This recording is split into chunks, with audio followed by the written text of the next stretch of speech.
Hey guys, back again for another day of writing. Today our essential question is, what types of leads are most likely to hook a reader?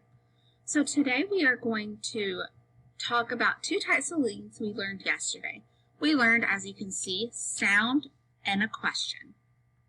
Today I want you to focus on the beginning of our mentor text, which is just a story I read every time.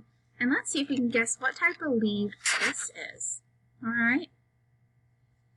We all looked up as the ball flew over our heads and continued soaring through the air across the basketball court. The ball was an orange comet racing to the basket, and we all kept our eyes locked on it.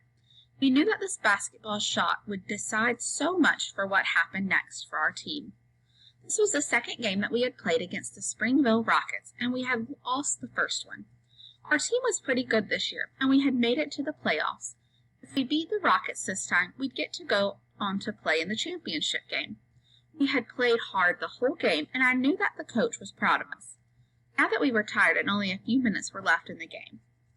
Finally, the basketball hit the backboard of the hoop, kissed the rim, and bounced towards the left side of the basket.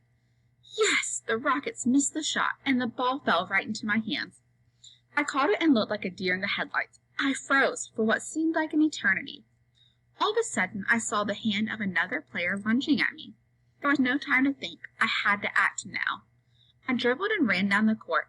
I was surrounded by Rockets on all sides. I looked right, and then I looked left. In the distance, I could make out a blurry haze of red and blue, our team colors.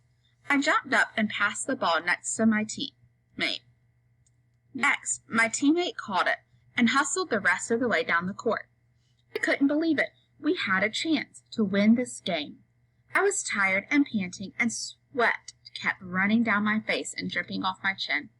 I have to keep going, I reminded myself. I picked up speed. Before I knew it, I was under the basket.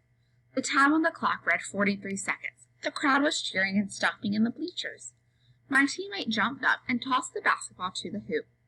Our hands were up, and we knew it was going in. Bump, bump, bump. It bounced off the rim. His eyes widened, and his face and shoulders sank as he realized that he had missed the shot. The ball rolled off the side. Without thinking, I jumped up and snatched it. I dribbled twice and did my best to sink the shot. Swish! The most beautiful sound in the world rang out as I watched the ball bust through the net. After that, I heard the next best sound, the sound of the buzzer. The game was over, and we had broken the tie with my winning shot.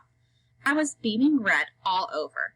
My teammates rushed the court and tackled me to the ground with happiness and excitement. You did it, man! You really did it! Shouted one of my friends. Sweetheart, I am so proud of you, cried Mom as she ran over to me.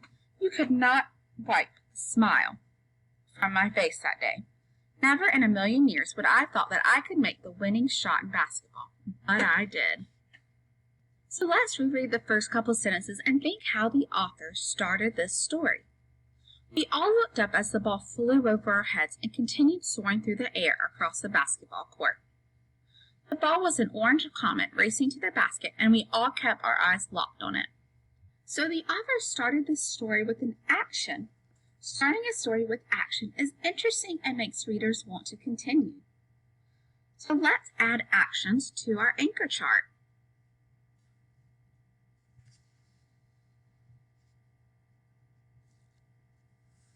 So this action, I ran to my room and slammed the door just as the tears came to my eyes. So that could be one. That's not a very happy one, but I would want to know why you just slammed the door and the tears came to your eyes. What was happening?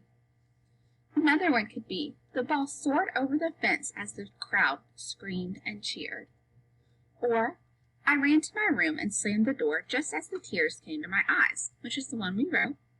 Or, I pumped my legs back and forth, and the swing went higher and higher. So I want you to write two more leads at the place where you wrote them yesterday on the same slide about your seed story, okay? I want you to try writing some action leads. Then I want you to read through the entire list and choose the best lead for your story. I cannot wait to see your leads. And we're going to continue this tomorrow. So go ahead and start your leads. And if you get done with that, you can free write. Bye, guys.